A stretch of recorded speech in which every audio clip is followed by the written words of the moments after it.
saxlama könlümü belə yar telməni, yar telməni, yar telməni.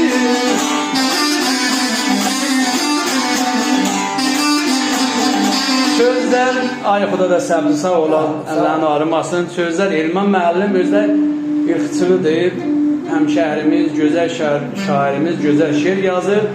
Oxuduq Elman bəyin özünü və istəyənlərin sağlığına və aşıq sənətinə ərziş verənlərin sağlığına.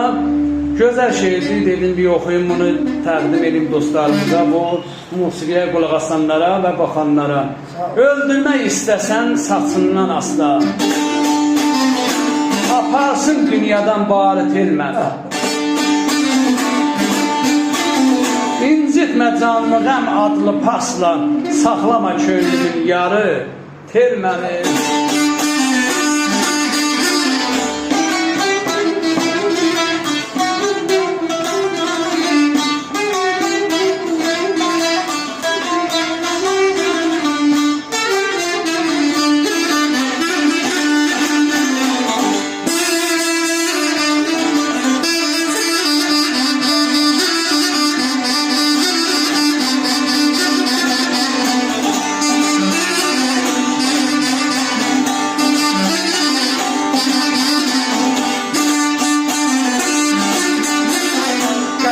Həsrətdən basılı qoyma,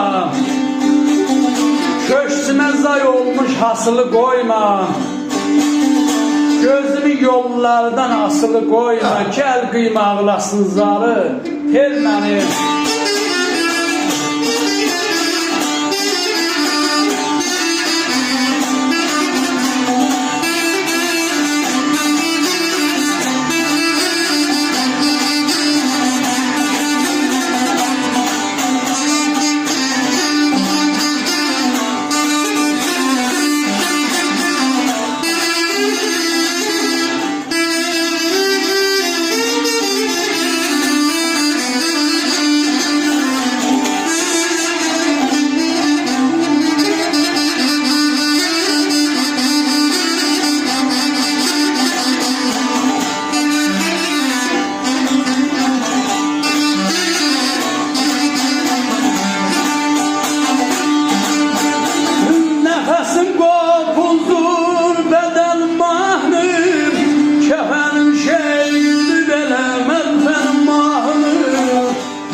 Başaşım dilimdir belə vətənim mahnı, ölümsüz yaşadım sarı telməni. Oy tel bağlam oy, gül bağlam oy, nazlı bağlam oy, dərdin adı.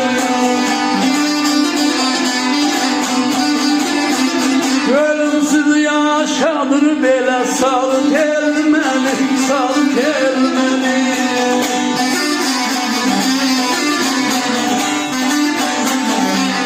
Nəfəsim qopuzdur, bədənim mahnı, kəfənim şeirdir, mətfənim mahnı. Başdaşa dilimdir, vətənim mahnı, ölümsüz yaşadır sarı telməni.